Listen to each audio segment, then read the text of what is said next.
Hey, deserving listeners, I thought I would answer some of your emails. This first email is from YouTube member and longtime middle tier patron Lauren from Olympia. She sent me an article from ProPublica about a new law in Utah that is cracking down on life coaches who are offering therapy without a license. Because I often will talk about this. Sometimes people send me stuff like this, but I was really happy to read this article in ProPublica. So thank you, Lauren from Olympia, Washington, the capital of the Evergreen State, for sending me this article. It makes me extremely happy, but also not so happy because of something I'll get to. So I'm just going to summarize what it's saying here. The article in ProPublica, written by Jessica Schreifels from the Salt Lake Tribune, published March 2025. She writes, some therapists who lose their licenses transition to the unregulated life of the coaching industry, which was discovered by, I'm just paraphrasing, but this was an investigation by the Salt Lake Tribune and ProPublica. And I'm wondering if this is a bigger problem in Utah in particular, or if the Ruby Franke, Jody Hildebrandt scandal and others. I actually want to do another episode similar to the Jody Hildebrandt story, although maybe not as sensational, that highlights this problem of therapists who transition into coaching or coaches that aren't therapists who are very much operating in mental health. So there's a new law in Utah that makes it clear that only licensed therapists can provide mental health treatment, which for some of you, you might think, wasn't that already a law? Well, to some extent, yeah, but also these laws sometimes need clarification. When you actually read the law, particularly as it pertains to areas that you might know things about, like when I read the laws pertaining to psychotherapy, and especially when I see those laws abused or being raised under scrutiny, then I will see that the law needs to be clarified. There needs to be more sentences. There needs to be specific examples given, because interpretation of the law is sometimes in the eye of the beholder, and therefore the government's hands are tied when it comes to regulating certain things that aren't clearly discussed or clearly laid out. But anyway, so the law in Utah was changed that way. So it's happy. It's a happy thing, but that's just 1 out of 50 states. And among the population distribution within the United States, Utah represents a pretty small percentage. So you would just have to, if you live in another state, you're just like, well, I guess we're all screwed to some extent. Now, in each state, there are different laws and different regulation practices. But in my anecdotal experience, whatever laws are on the books, they're either ineffective or too broad. But more likely, the problem is there's a lack of regulators that are funded by tax dollars, lack of awareness within society and among Congress individuals to actually point people at things. But again, because of things that happened in Utah, there was more attention given to this. But anyway, so reading more, Utah legislatures this session took aim at life coaches who harm their clients' mental health, but the law that the governor signed Wednesday stopped short of prescribing minimal standards of ethical So basically, they, in this article, which is appreciated by me, is they're saying this is good. This is a good law, but the new law does not designate any money to actually hire investigators to look into potential problems. Because what's happening is that you have life coaches that are out in the open advertising themselves on their websites that they designed themselves and they populated with their own copy. Them making clear claims that they are offering mental health services, whether they're just a life coach or a therapist slash life coach, but their website is the life coach website or something. Sure, you can have all the laws you want, but it's like having a speed limit on the road, but you literally have no police officers who are actually monitoring the speed of the motorists. And you have the population of speeders that know that they'll never be punished, so they don't care. Now, some people will follow the law because they don't want to risk it, or they just want to follow the law because they're law followers. And you will find that in Seattle, for example. I can't remember the last time I saw, at least in North Seattle, a police officer who was monitoring the speed of anyone on the road. People speed in North Seattle on every road that they can, which sometimes is fine and other times not. But I'm guessing that people in North Seattle have a pretty lax attitude. Now, sometimes there's a speed trap on the Aurora Bridge, or at least the last time I saw one was, 5 years ago. I'm guessing it happens more periodically. I don't leave the house very often, so what do I know? Now, there are some cameras that are monitoring things like in front of schools, or, well, often it's in front of schools because the invasion of privacy that a camera provides can be justified to be compromised for the sake of children, right? Because speeding past an elementary school with kids like right there on the sidewalk is, of course, a problem and immoral and stupid. So I'm all for ticketing those people, including myself, honestly. That happened to me one time near my neighborhood. The problem is so there are two elementary schools by my house. One where the street is very obviously the street of the kids that are walking along it. That one, it's very clear to slow down. Even if you didn't see the speed limit sign, you just see kids around you. Oh shit, kids crossing the street with the crossing guard and that kind of thing. And it just alerts you.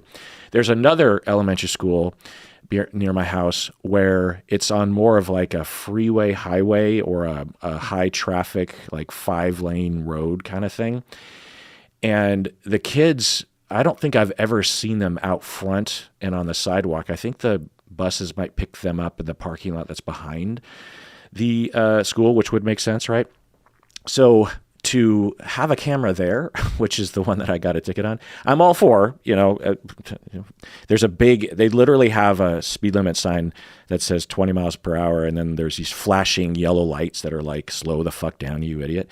And I just zipped past at, the regular speed limit of 35 or something and got a ticket. I'm all for that. But anyway, point is that when it comes to laws and enforcement, there are two parts of this. One is the time legislatures spend to actually write the law, but the part two is that you put your money where your mouth is.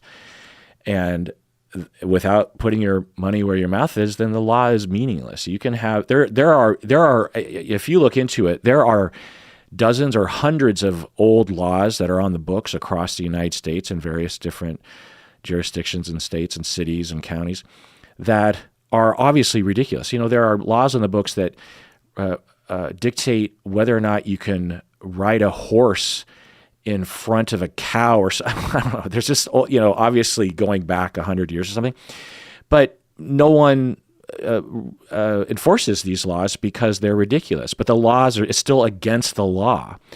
There are laws, I don't know, but until recently there were laws against sodomy and this kind of thing. And so what are we supposed to do? Like have police officers break into people's houses to make sure that that's not happening or something? So it's ridiculous, right? So laws are, in a lot of ways, the first step of several that involve justice. Money, tax dollars, regulations, regulators, investigators. I don't know why I'm saying it like that, but those are all part of the equation. So, yeah. Okay, so continuing with this article, the reporter writes, an investigation last year by the Salt Lake Tribune and ProPublica showed that about a third of the 43 Utah therapists whose license had been revoked or denied since 2010, or who allowed their suspended licenses to expire, appear to have continued to work in the mental health field, but have just rebranded themselves as life coaches.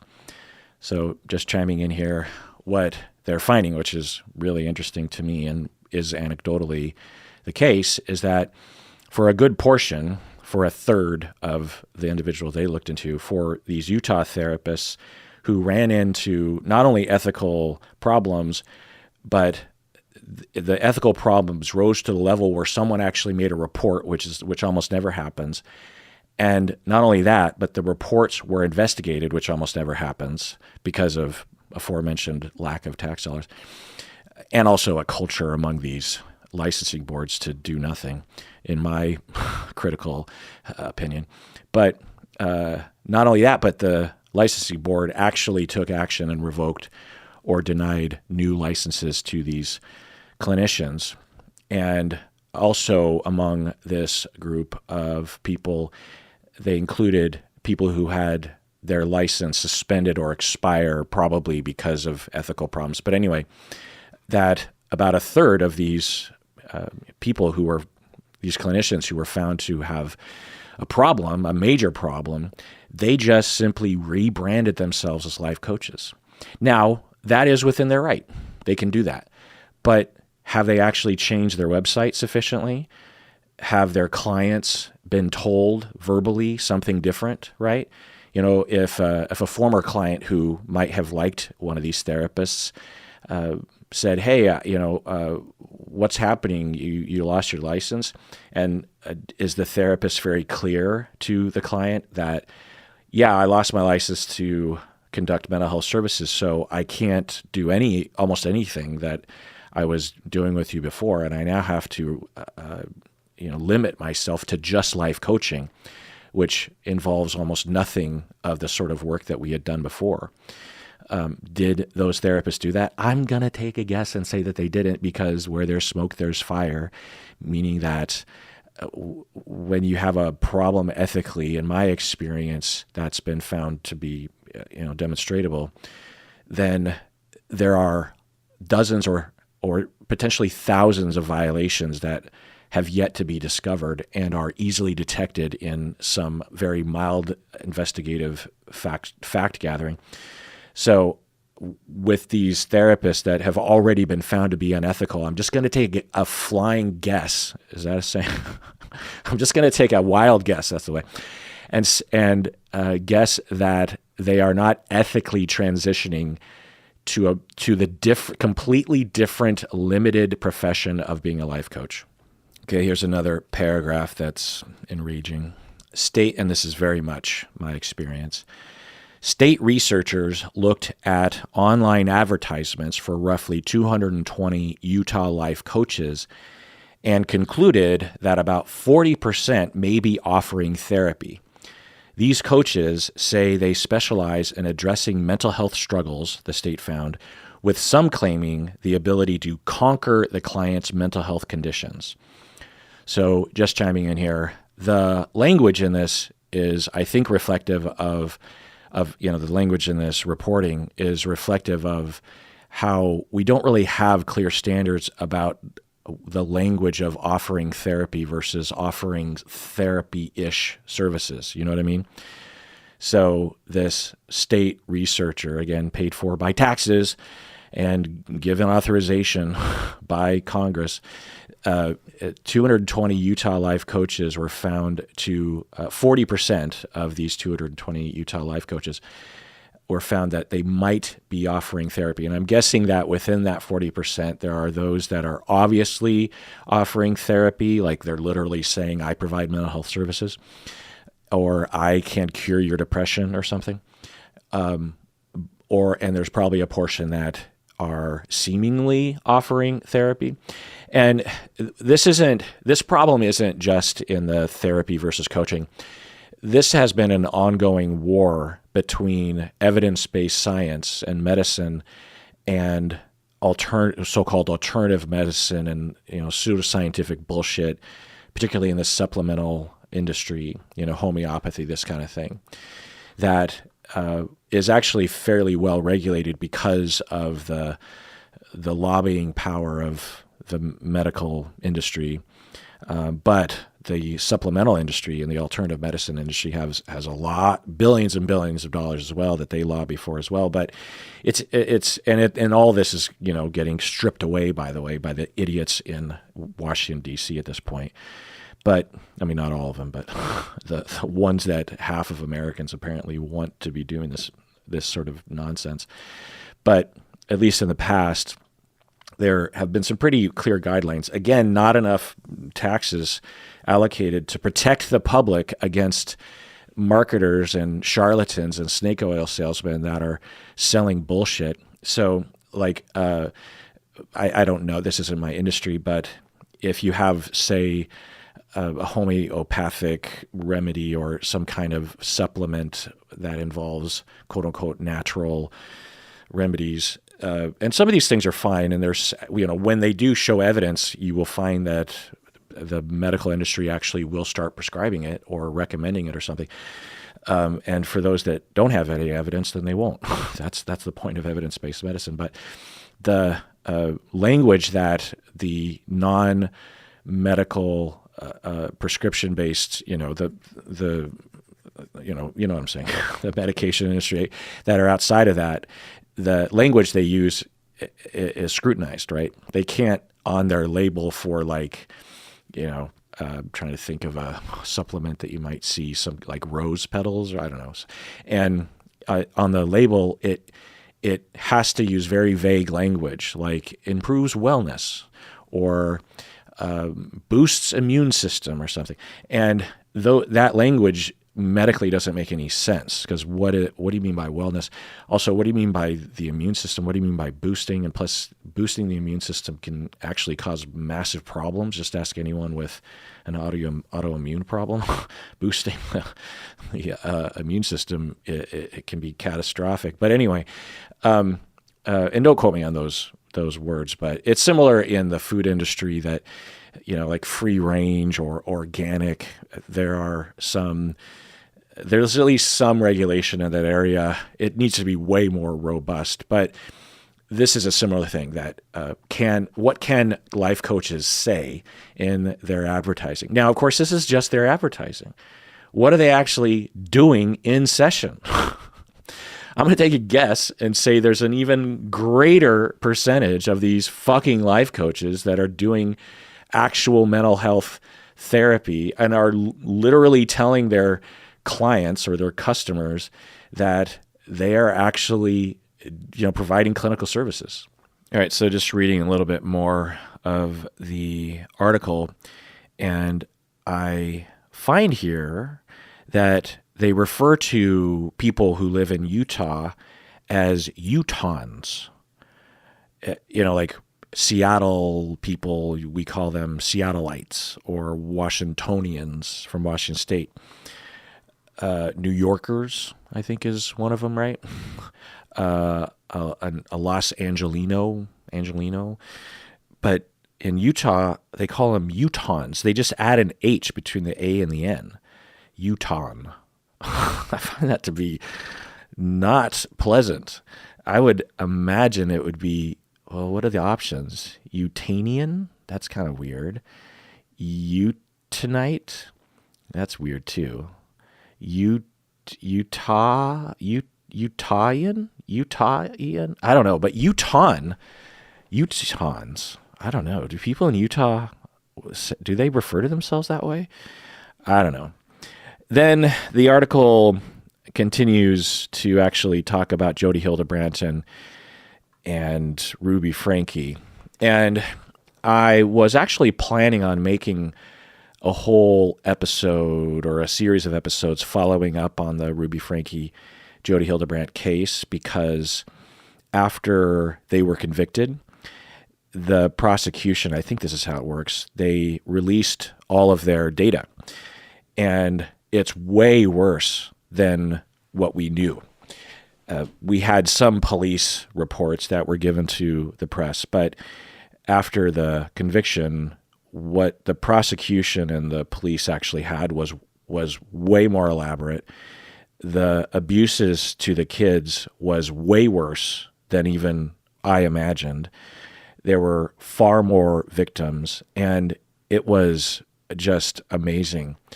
And it really drives home that Jodi Hildebrandt in particular is a monster. I mean, if you followed the case or you listened to my episodes about it, I'm sure you thought of her as some sort of monster. But when you actually, and so instead of just regurgitating all that information, I think there's a documentary about it. My wife told me about it, but there's an episode of a podcast. There's actually a podcast series called The Rise and Fall of Ruby Franke, and the final episode is, I believe, the kind of, let's see, I'm trying to look up the episode on my phone right now. I can't remember, but there's a final episode at some point that they release that, because the first number of episodes are based on the information available to everyone, including me, prior to the conviction. And then they did a bonus episode with the new information, and it was illuminating. So I would just direct you to all that information. But another reason why not only coaching, but mental health in general needs more laws on the books, more regulation, and more regulators, more investigators, a stronger licensing board culture, a stronger licensing board tax base, because, this needs to, because for a long time, we've been self-policing, which I like. I like the fact that a long time ago, as a profession in psychotherapy and psychology, instead of putting our fates in the hands of lawmakers, we said, look, we'll self-police and we'll do a lot to monitor and prevent harm to society and to our clients. And we do a lot. And that does help. There's a very strong culture of ethics in our fields. There's a lot of paranoia, perhaps too much at times, but it's better that than otherwise. So we do a lot already, but for the far away cases, for the cases that are at the end tail of the bell curve, that's when we need the law to step in, and we need the authorities to step in, and it needs to be way more robust, and the consequences need to be a lot higher, in my opinion. People should have their licenses removed much quicker, permanently, across all states. It should be something that is agreed across all states, because otherwise, particularly today, all you have to do as a clinician is get a license in another state, and you never even have to move because of online therapy provision. I know a lot of therapists that have licenses in various states around the union, states that they might have never visited before, because they just knew that in that state there's not enough therapists or something. I don't know. So, or they know someone in that state that knows how to refer them clients or whatever. And that's fine. All that's fine. But in the case of people losing their license, back in the day, it effectively meant that you would never operate as a therapist to begin again, because mobility wasn't the way it is later. And then, of course, with online services, then, all bets are off. And that doesn't even say anything about people that don't live in the States, right? And there are some laws that are trying to address that. We just need a federal law system so that every state isn't having to cobble through this mess, because it just takes so long to build a system that makes sense, right? And it would be fairly easy to do. There should just be a federal system. I mean, some things make sense that they should be broken up by state, like, I don't know, certain taxes, education systems, this kind of thing, more local, right? But when it comes to this kind of thing, I think I don't see any benefit in having each state have their own laws and regulators regarding mental health services. You know what I mean? Anyway, let's take a break. All right, we're back from the break. So I want to make a quick announcement, and I don't really have any notes, so I'm going to be rambling. But if you don't want to listen to this section, I'll tell you the main announcement up front, which is that due to various reasons that I'll bore you with in a second, the podcast feed is a little janky, I think. I think particularly for Android users, I'm not sure.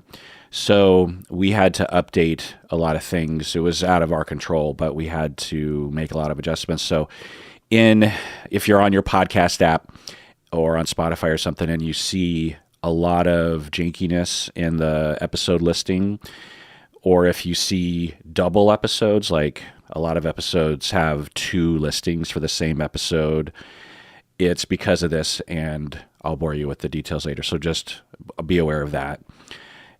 And let us know through the website contact form if you're having trouble.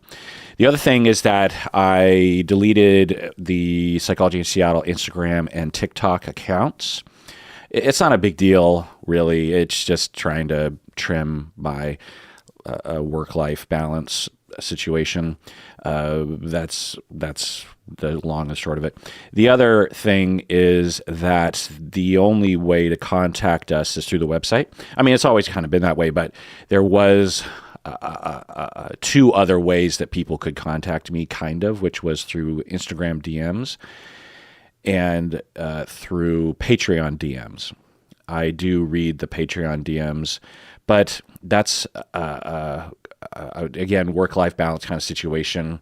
I don't know if that is sustainable because people, when they DM through Patreon, they don't necessarily include all the information that we need in order to know. Like if they ask a question, then, well, I'll get to that later. Anyway, so really the only way to, and I've always basically said that, but I'm thinking that I might actually make that more formalized.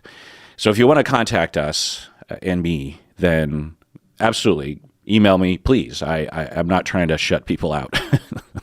I really depend on emails. Love them. They are the wind beneath my wings. And so you want to go to the website and go to the contact form. And I designed that form very specifically to ask very specific questions like, do you consent to reading this email on the air, or is this just between you and me? Is this a business inquiry? What are your pronouns? That just, all the things that I need to know before I can really respond. But anyway, the other announcement is that we have a new merch. Stacy, again, I'll go into detail later, but we are using a new merch outfit company, and it's a lot better. But if you were experiencing glitches in the recent months, and particularly over the past year, that was known to us, and that's why we made the switch. And I think this new outfit is not only much more dependable, but much better quality. And we can thank Stacy for doing all the massive legwork. It's so much legwork to keep track of merch and to design it and to switch companies. You don't just press a button. It's a whole ordeal. The other thing is that we are working on a bunch of deep dives. Berto and I are working on a deep dive on the Menendez brothers, which I'm excited about. I am approaching it differently in that I am giving Berto full power over the podcast, and I'm going to be the ignorant secondary podcast person. He's going to be presenting me the details, and because I almost know nothing. The only thing I know is that, I don't know, was it 20 years ago, 30 years ago, there was these 2 brothers who I think killed their parents. I'm not even really sure on that one. So I'm looking forward to being the dumb one. But more specifically meaning that those are all the bullet point topic titles, and the rest of this is just me rambling for a bit about each of those bullet points. So regarding the podcast feed, so this all comes down to Patreon being both wonderful and idiotic in that I very much appreciate Patreon. I, of course, appreciate y'all becoming a patron. Those of you who have, if you haven't, it would be nice. We always are losing patrons, particularly when we don't have like a big splashy deep dive. And but only if you can and only if you want to. So no pressure for sure. But anyway, so I very much love Patreon in a lot of ways. Patreon and its product and its popularity and its, I guess, general ease of use for the user, at least enough, meant that I am now a professional podcaster. That would never have happened if not for Patreon. I'm very appreciative of that. Have a ton of gratitude for what's his name? Conte, Pump Loose guy who started Patreon. Anyway, so it's been almost 10 years on Patreon. And the downside of Patreon is that I have been telling them that their podcast features have been horrible. Now, they've improved greatly over the past 10 years. I think Patreon started 2014. We started on Patreon in 2015. But they're still ironing out a lot of the details. And it's not like Patreon doesn't have money. And it's not like we don't give them money, because they take a percentage of everything. And when you actually work out how much money Psychology in Seattle has made for Patreon, you just think, and I'm one but thousands of other podcasts that are making a lot of revenue for Patreon, and yet they seem to can't get their shit together when it comes to podcasts. Now, they've, again, improved greatly, but one of the things that is an obvious function of Patreon and podcasting, and again, it's not like Patreon is this website for something else and podcasters are this tag-along thing. Like, I don't expect the entire internet to conform to podcasting, right? Because the entire internet is for a lot of things. But Patreon is, I don't know what their percentages are, but I'm just going to take a guess to say that a significant number of their creators are podcasters, podcasters/YouTubers, and paywall issues and premium episodes are an obvious part of that. So it's annoying that we still have to deal with that. And believe me, I've looked into alternatives to Patreon, and every year or so, I'll throw my hands up and say, "This is enough." And I will look into other options. And when you actually research other options, they have problems too, or they would create a whole set of headaches for us that Patreon actually takes care of and we don't have to deal with. So it is what it is. And it's really it's really better than the second option. It's not like a lateral move to the second option. When you actually look at the other options, Patreon is the best, which, okay. But there are some issues, and it's not like I've been sending them emails saying, "Hey, please pay attention to podcasters." I've been telling them personally. They will have events, or they used to anyway, where creators would be invited into their offices and they would actually have conversations with us, and we would give them personal, direct feedback. And I was not the only podcaster that had feedback. So, things are moving forward, but along the way, every time that Patreon updates something for the better, but they don't really completely fix the problem, then what that means is that you and I have to suffer through the glitches and the tech problems, of which are enormous. Stacy, actually, I should say Stacy in particular, has had to deal with all the nonsense. And I don't know how much of the weeds I want to get into, but in order to get premium episodes in the past, if you weren't going to use the Patreon app or the Patreon website, which is really the easiest way, then, if you wanted, like what I do, I actually have a tester account, and on my phone are the premium episodes that are downloaded, onto my podcast app. I have an Android. I hate Apple. I think that they're bastards in a lot of ways. They are constantly fleecing people, nickel and diming people unfairly. And I don't like the user experience of Apple. So this is just me complaining about Patreon and Apple.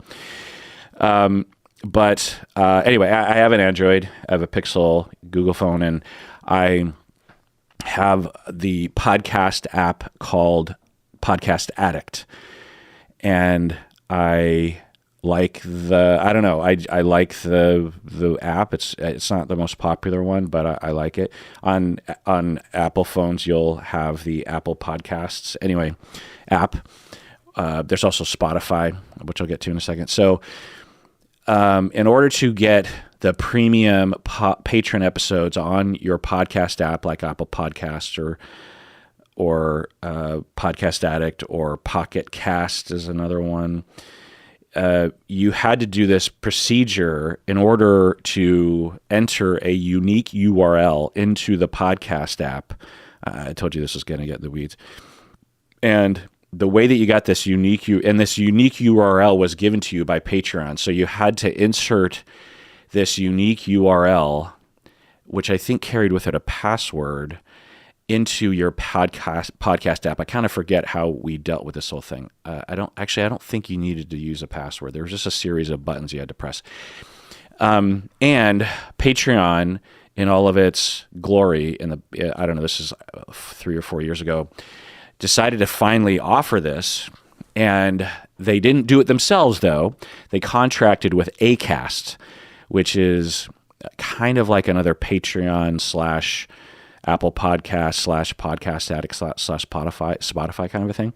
Anyway, Acast, this completely unknown company, was working with Patreon. And so what you did is, up until recently, you would log into your Patreon account on an app or the website, and then you would click on some buttons. It would bring you to Acast. Then through Acast, you could either listen to the episodes in Acast, or you could link. Acast would, give you the ability to link your Acast account. So this is so stupid.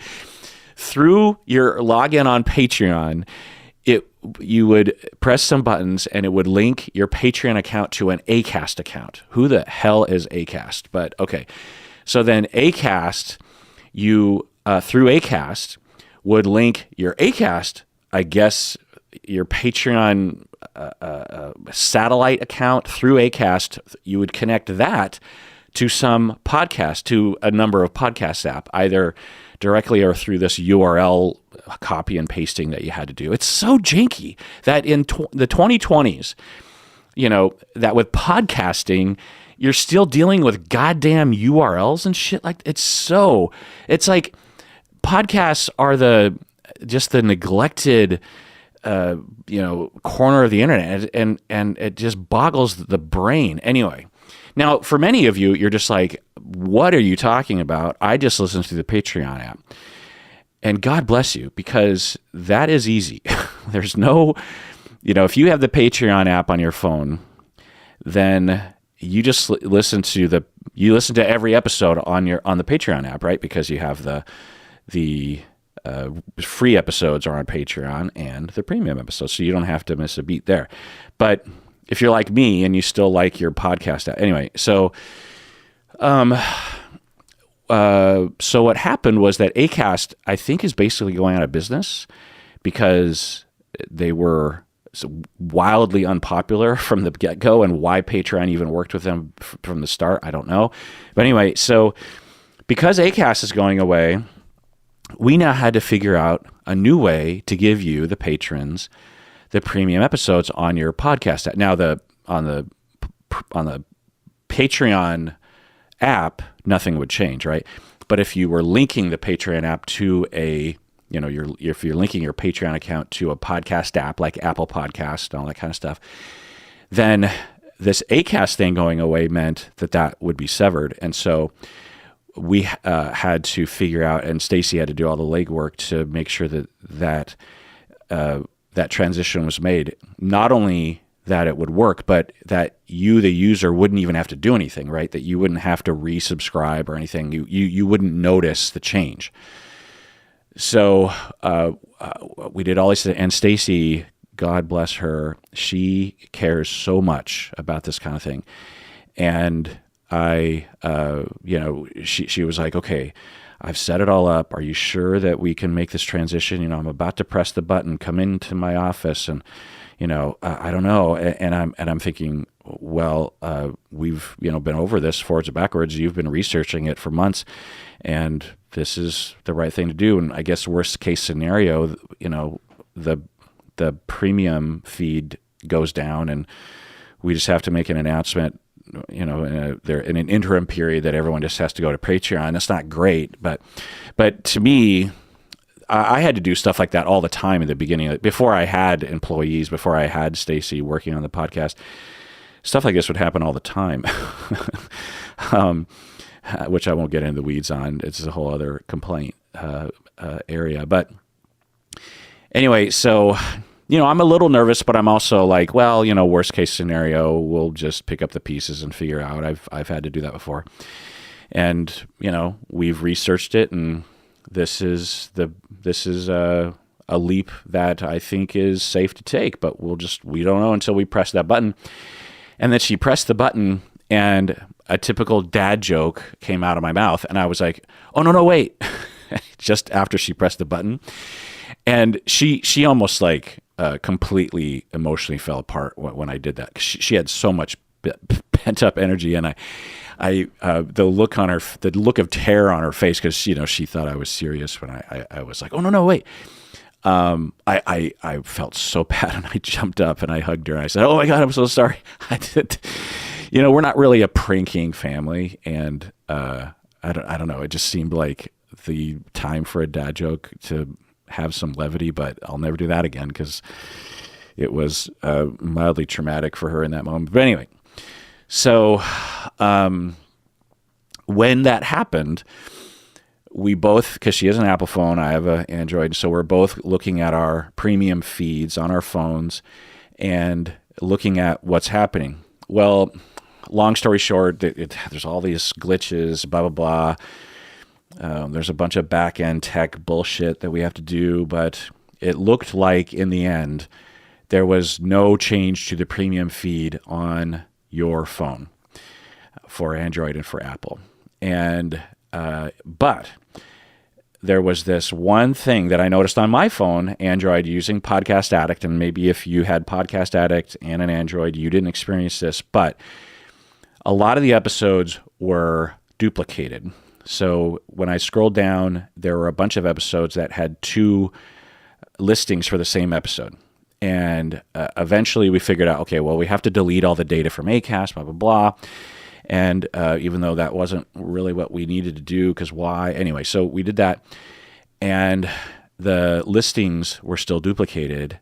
When I clicked on downloading the two episodes, one of the links was always broken, because I think that was the original Acast thing, which should have gone away anyway, but whatever. And then so what I did, if you have, and that's not a big deal, right? Because it's like older episodes, and for many of you, if you're keeping up to date on your premium feed listening, you would probably not see it, I'm guessing. But I futzed around with it, and I figured out that if I, quote unquote, reset the podcast feed on the, it's a specific function on Podcast Addict. I clicked on the three dots on Psychology in Seattle premium feed, and there's like a function there that says reset. I think it just says reset. So I reset, and then it got rid of all the dead links, and so there were no duplicates. So that's me telling you that. Yeah. So the other thing that we're working on that Patreon is finally working on in 2025, 10 years later, is that they are giving the ability to listen to premium episodes on Spotify, which finally, thank you. But we haven't switched over yet, but we will. So watch out for that. I don't know if that's going to work.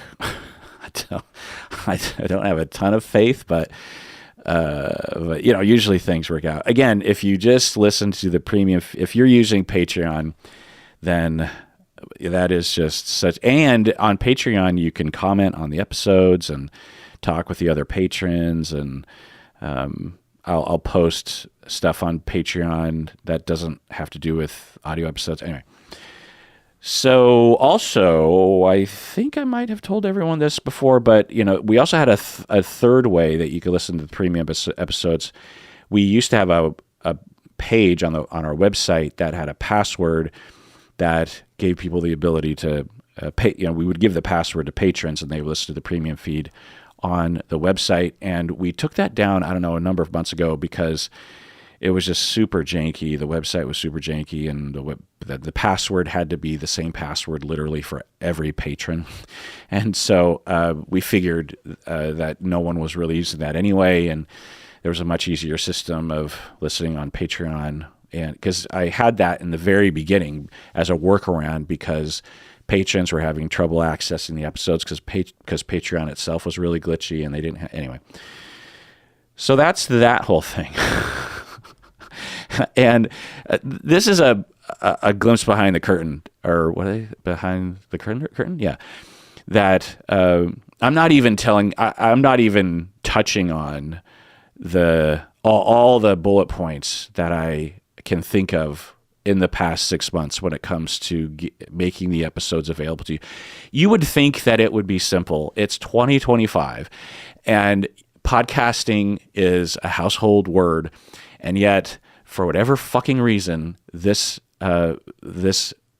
industry or this technology, and I think it's because the RSS feed technology, no one owns it. It's like an open source. Apple originated it, but I think they originated. But anyway, people use this, and there's, I don't think, any incentive for one company to step forward and sort of fix it all. Spotify is trying to actually just have everyone listen to podcasts on their thing. And they essentially want to get rid of RSS feeds altogether. But RSS feeds are the democracy of podcasting in that anyone can do it anyway. So, yeah. All right. With Instagram and TikTok, I pared that down for a number of reasons. I deleted those accounts for a number of reasons.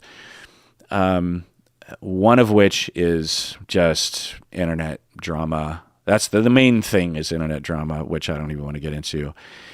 But another reason is work-life balance. And also, I want to say that in the very beginning of this podcast, when I started it in 2008, I just wanted to make content. I never wanted to be on social media. When you ask, especially back then, people that I knew, I was the Facebook guy. I loved Facebook. I loved posting pictures for my friends and my family and little videos and stuff. And I'm a big home picture taker, and sharing, pictures. I'll take a little video of Mother's Day, for example, and I like to post it. And before Facebook, I would have to email the video to everyone. And so I loved that Facebook was a semi-privatized little area that I could post those little things. And so, yeah, I've since really soured on Facebook in the recent years for obvious reasons. But back then, I really liked it. And yet I never wanted Psychology in Seattle to be on social media. It was just never my focus. I didn't think our product was really made for that. I'm not an influencer in that way. This is an audio thing. I resisted making video episodes for a long time. I love the audio podcast format. I listen to a lot of podcasts throughout the day. So I never wanted to be on social media. Every time I would talk to marketers and other people, they got to be on social media. And so over the years, I would expand into other areas, including YouTube, because of people yelling at me. I mean, I always had a choice, but I always did it reluctantly, including starting an Instagram account and including TikTok. I never wanted to be on TikTok. I don't really like TikTok. I don't like the culture on TikTok. I don't like the format. I don't like the video. I don't like the vertical video. I don't think that we're really made for TikTok, or I'm really made for TikTok. Instagram, I don't use. I don't really understand it, even on a personal, situation. It's just not really my thing. My thing is Reddit and YouTube. Reddit and YouTube. Anyway, so I never really had a really great, like with YouTube, I don't have any ambivalence. I love YouTube.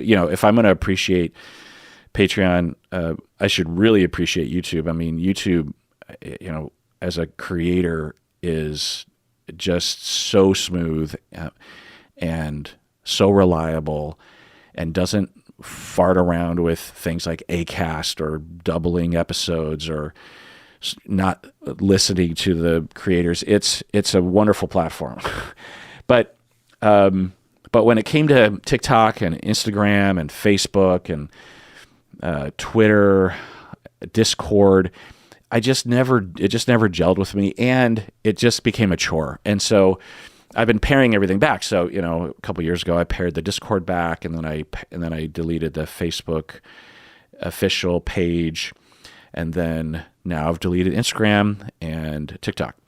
For a long time, I thought maybe I would return to making TikTok videos, because I as an experiment for a year or so, I was posting episodes, and although we were getting millions of views, there was one episode that I posted on TikTok that had multi-million views, which you would think would be a reason to stay on TikTok, but I don't know. It just felt different. The audience was different. The comments were way different.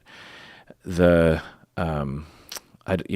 just a different platform. And if you like TikTok, great. I could see why you would like it. There were certain TikTokers that I liked. There's this one Australian guy who does these little skits about like economics and stuff. He's hilarious. He's also on YouTube. I can't remember his name.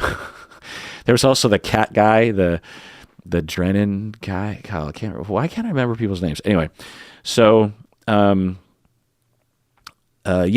So now we just have Patreon and the website and YouTube. So there's that. Again, new merch. Do I need to get into that? No. But if you didn't get, if you ordered merch in the past year and it took a long time, or you never even got the item, it's because the old company was crap and I think it's going out of business.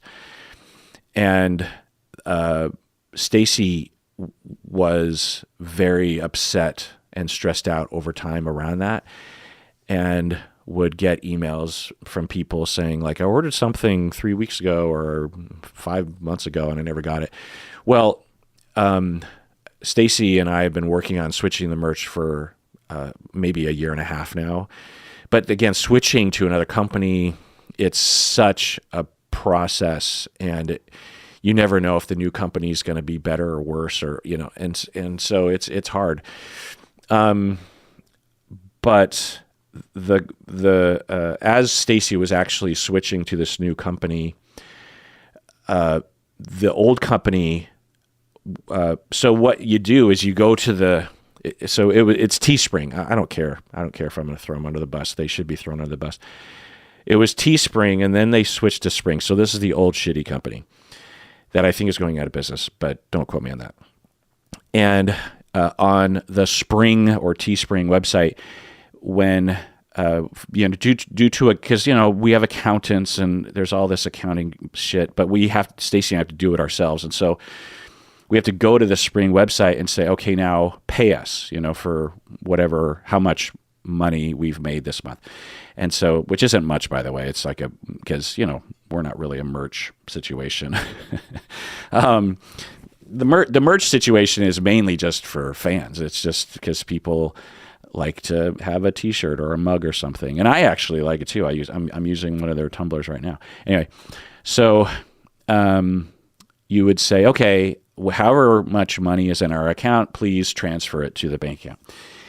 You'd press that button, and we always figured the money was going to the bank account. Well, I'm the main accountant, the main bookkeeper, and so I was catching up on bookkeeping, and I noticed that those entries weren't in the bank account. So we go to the thing, and we find out that, Spring hasn't paid us, even though for months we've been every month saying, okay, give us the money, and it deleted the money from our account on Spring, but the money never showed up in our bank account. Again, it wasn't a lot of money. It was just, a little bit, but it makes my account, the biggest annoyance is it makes my bookkeeping completely screwed. If there's an accounts receivable on the books for like 4 months, it throws everything out, especially when you're transitioning to a new fiscal year, because you're just like, how do you account? Anyway, so Stacy reaches out to Spring, and they finally get back to her, and they say, we're having trouble paying our creators. Or not? Well, that wasn't the word that they said. I'm sure that's not the phrase they said, but that's essentially what they said, was that we don't, yes, you did everything right. 4 months ago, you requested money, and yes, we haven't, even though we've extracted the money from your account on Spring, we have yet to transfer that money to your bank. It's all electronic. It should be instantaneous, right? So then you think, well, if you made the money from our customers that we sent to your website and they paid you, and then the percentage of money, which is, not much, when you buy a T-shirt for $30, we get a small fraction of that, you know what I mean? Because of the way that what they take and how much it costs wholesale, but which is fine. But anyway, so we're like, so you charge the customer $30 or whatever, and the $4 that's supposed to go to us, you spent on something else. You know what I mean? Is it stealing from Peter to pay Paul, or whatever that idiom is? Is this a scam? What the fuck is going on? And you're not even sending the T-shirt and the mug to the customer, so you're just taking people's money, and it was so bad. And it's amazing because Teespring was the game in town 4 years ago. When Stacy went with, she did a lot of legwork and research about what company to use, and Teespring was by far the most recommended in the past. But now it's just a shambles, and it just makes me wonder about stockholders and ruining companies, and always trying to drive up profits at the expense of customer service or of the quality of the product, or too much diversification, or I don't know, taking your eye off the ball. Or I don't know how you go from having such a robust market share to basically like looking like you're a corner grocery store that's going out of business. You know what I mean? And you don't have anything on your shelves anyway. So that's a whole other thing. Yeah. But I'm grateful for the whole thing. When you're in a business, any small business out there, if you're a corner grocery store owner out there, there's just always so many little bullshit things. There's so many little accounting or website or revenue, this or that, or taxes. Don't even get me started on that. I'm a very happy taxpayer, but sometimes it's weird. The accountants that I've hired have made it a lot easier. In the past, I did everything myself, which was not smart. But anyway, things are better now. This new Patreon thing and Acast going away should be better. This new merch company, things are better. Getting rid of social media accounts that felt like a chore. This is better. So this is all now, so I've told you the headaches, but moving forward, you and I and Stacy, our lives should be better, right? Until the next glitch comes along. Anyway, let's take a break. All right, this next email is from patron John. By the way, this email might be triggering for some people. It doesn't have a lot of the gory details, but it has to do with murder and whatnot. So take care of yourself before proceeding with this episode. But patron John, he says, I grew up in an alcoholic family where my dad was the alcoholic as well as bipolar. And after years of threatening suicide, he finally did it almost 33 years ago after murdering my mom on our front doorstep. Ew, I'm so sorry, John. Wow. Awful. Just, I can't even imagine going on. I was parentified by my mom and later provided the emotional support and counsel that her husband should have provided. I have known I have been codependent, and I have been in a codependent relationship for 28 years. I don't know how to love or let people close. And after massive therapy for 14 years and multiple 12-step programs for 24 years, I am still codependent and still feeling broken inside because I can't seem to love or let anyone close. What am I missing? End of email. Well, the email format that I provide on my website is short, so I'm sure there's a lot of details to your story. I know there are a lot of details to your story that would inform any sort of advice that anyone in my position would give. So I want to acknowledge that I don't know enough and could never know enough in my role to provide any kind of meaningful guidance in a situation like this. Your therapists obviously know much better about this sort of thing, or any sort of sponsor in your 12-step program would know. But the way it kind of looks to me is similar to some of the things that Bob experiences if you listen to those episodes, where he went through tremendous abuse growing up and has been in therapy for 35-ish years and is a therapist himself for the past 30 years and does a lot of personal work and couple therapy work and talks on this podcast. And, there's just his whole life to some extent has been about recovery. And yet he still suffers every day and is experiencing similar kinds of pitfalls emotionally and relationally and distortion-wise and transference-wise and projective identification-wise and overreactivity and lack of differentiation. He said that on the podcast. So I'm not speaking out of turn. And how do we reconcile that? Does that mean we're all doomed? Does that mean therapy doesn't help? The answer is no.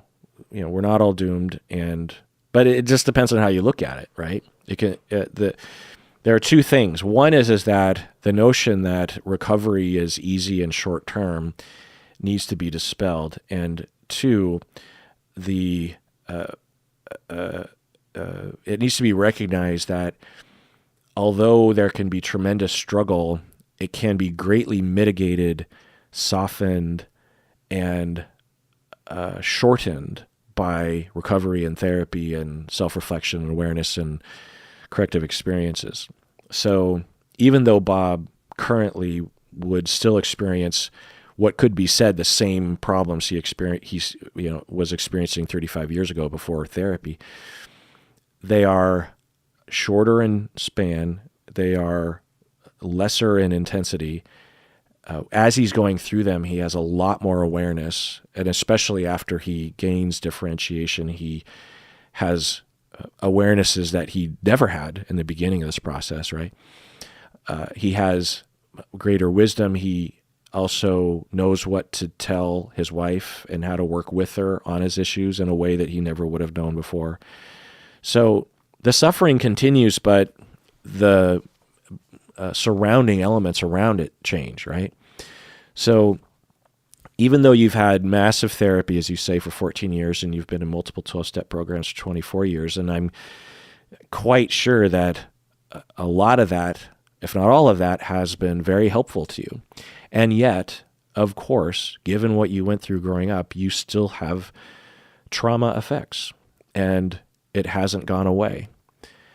And both are true, right? That therapy hasn't cured you, but all of that work has helped. Both of those are true. All right, one more email.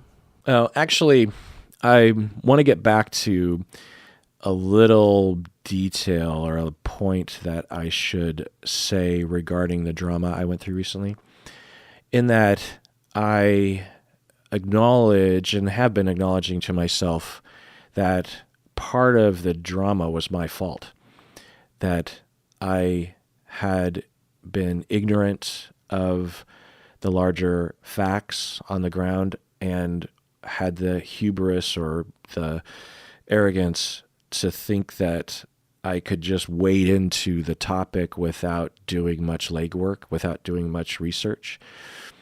So that's a problem that I've had, I guess you could say my whole life, but also as a podcaster. I don't know, it's a combination of naivete, hubris, and by naivete, I mean I've always, or not always, but I occasionally bump into situations where I realize that I assume that everyone is level-headed. And I know that sounds judgmental of other people, as if I'm right and others are wrong. And I'm trying not to say that. What I'm trying to say is that I frequently assume that everyone is like the family that I grew up with, and that, of course, is just not the case.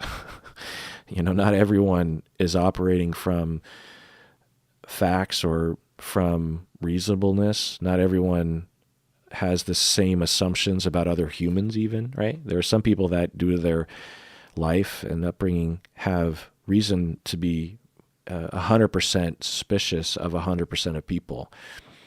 And only some of the time they are justified in doing so. So, but it's still arrogant or silly of me to just wade into waters that were obviously out of my knowledge base. And if I was actually, I was trying to help was the thing. And although that's noble in a sense, or it's positive in a sense, I should say, it's also arrogant. One can be arrogant with the helping motivation. There are worse versions of arrogance, right? The arrogance of a narcissistic person on Tinder or something that's just like, I'm the best and everyone else should worship me because I am I don't know what you want to say. I'm a gift to the human race because of how awesome I am. That's, arrogance, perhaps in a worse form, but you can also be arrogant with helping, to think like, oh, I can help, when it's like, well, why do you think that you're going to be seen as helpful? Why do you think that it's going to help?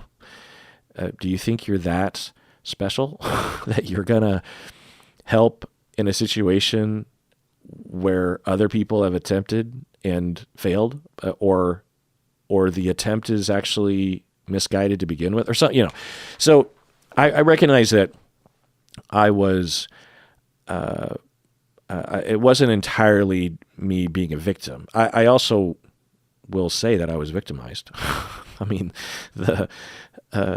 it's okay for people to provide some feedback, and which did happen with some people, but I'm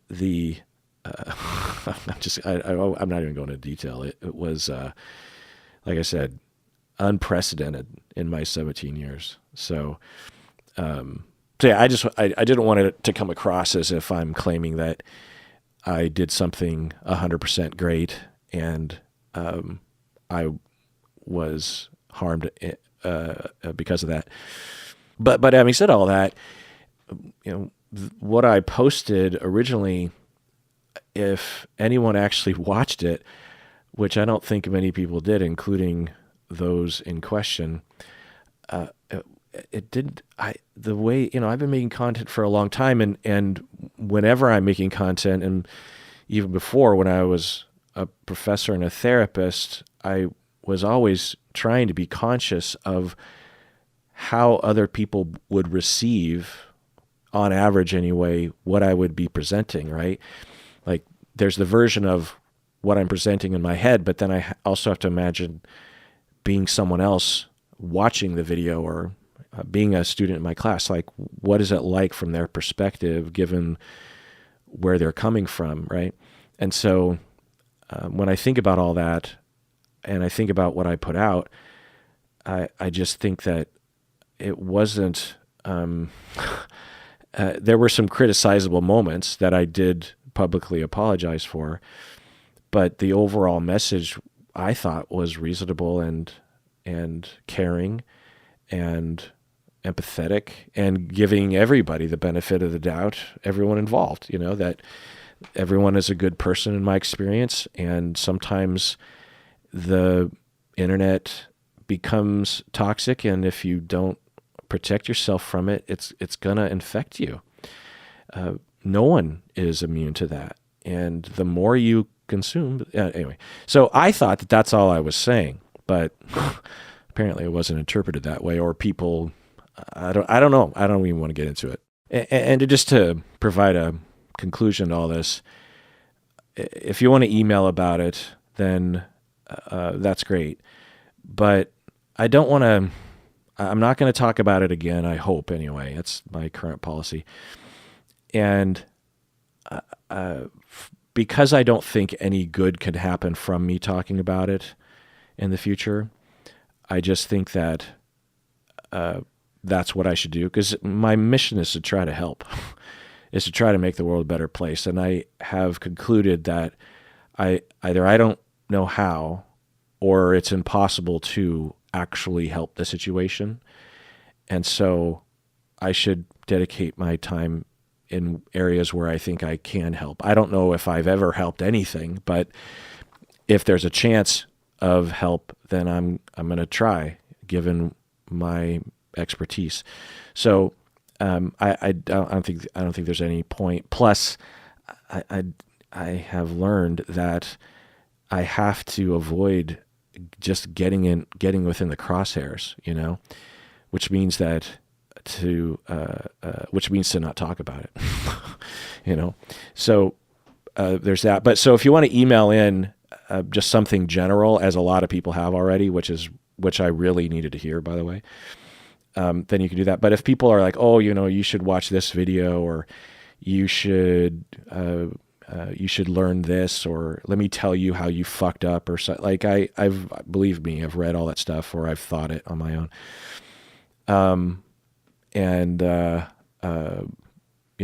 Or if a year from now people are like, oh, you should look into him in this way. No, I'm just, like I said, I don't think it's worth it. And I actually just don't even think that it'll do any good, so I'm just so ignorant of everything that's happening that it would take me years to consume all the data to have any kind of intelligent approach to trying to help. You know what I mean? So, so that I just want to put an end to just the whole topic, and I'm kind of saying this for my own sake as well. I figured I would have to kind of talk about it, and if you're one of the people that's like, what is he even talking about? Don't worry about it. Just don't. Just move on with your life and consider yourself lucky.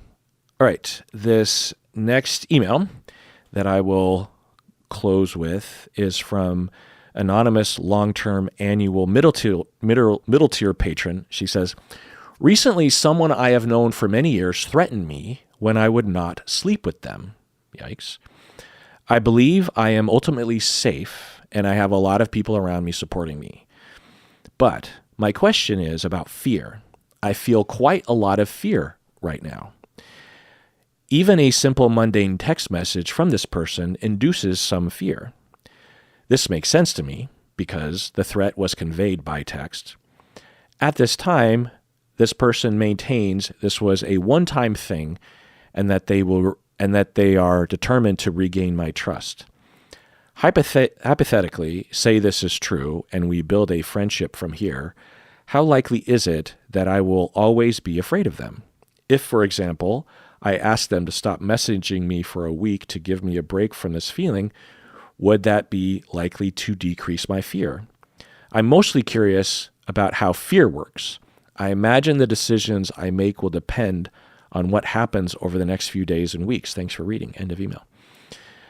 Well, okay, so let's review what you said.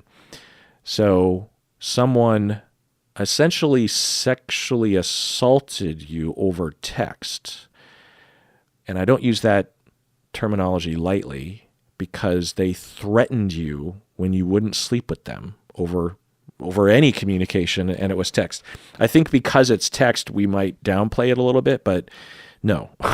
If someone, I don't care how someone tells me that they're going to harm me, text or otherwise, it's still a threat. It's still a threat, right?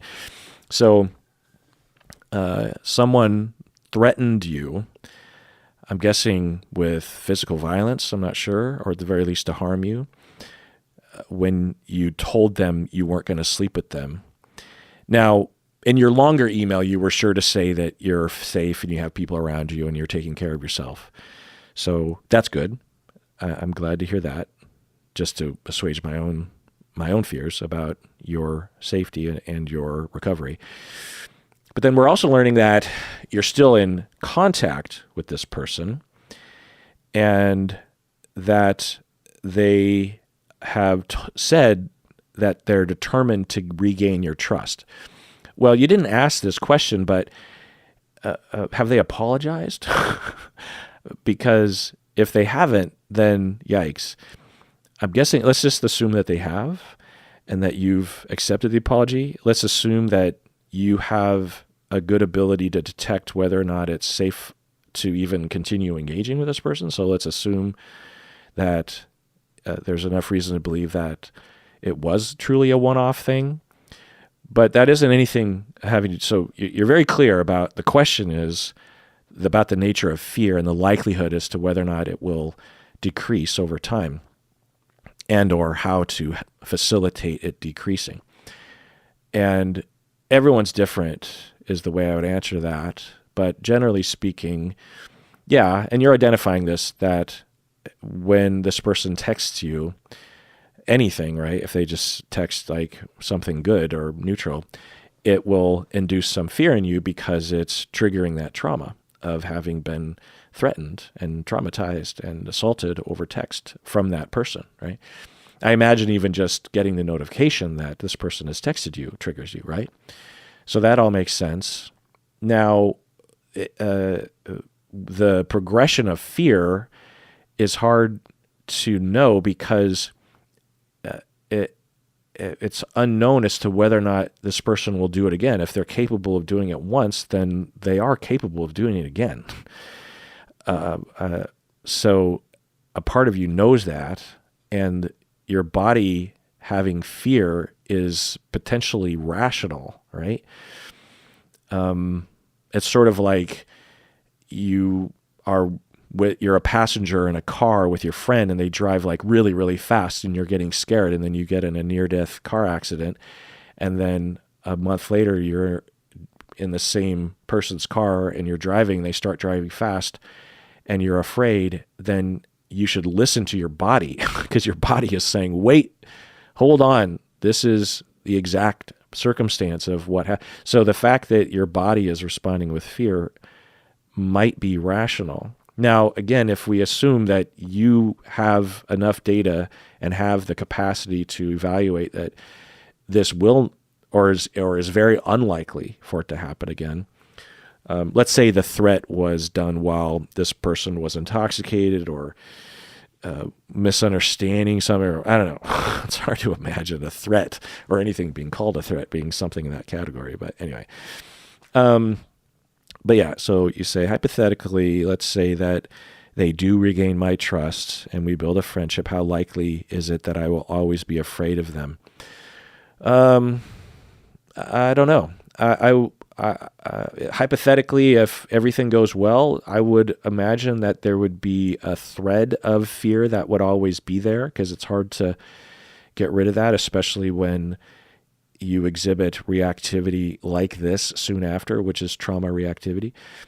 There would be potential for that feeling, 10 years from now kind of a thing. That's the way we work. That's why betrayals of trust like this are so important to avoid if you are the perpetrator, because once you exhibit you're capable of something, then the other person and their body will always know that you're capable of doing that. Even if you never do it again and do a lot to avoid it, once the cat's out of the bag and you've established that you're capable of such a thing, then it would be stupid to assume you'll never do it again. Because some people have never done anything like that. They've never assaulted, they've never threatened someone for not sleeping with them. There's plenty of people who have not once even had the impulse to threaten someone for not sleeping with them. It says something about, I don't know what it says, but it says something about who that person is, right? And whatever it is about that person cannot be completely eradicated in one's lifetime. It doesn't mean that people can't redeem themselves and recover and never do it again, but I'm just saying. Anyway,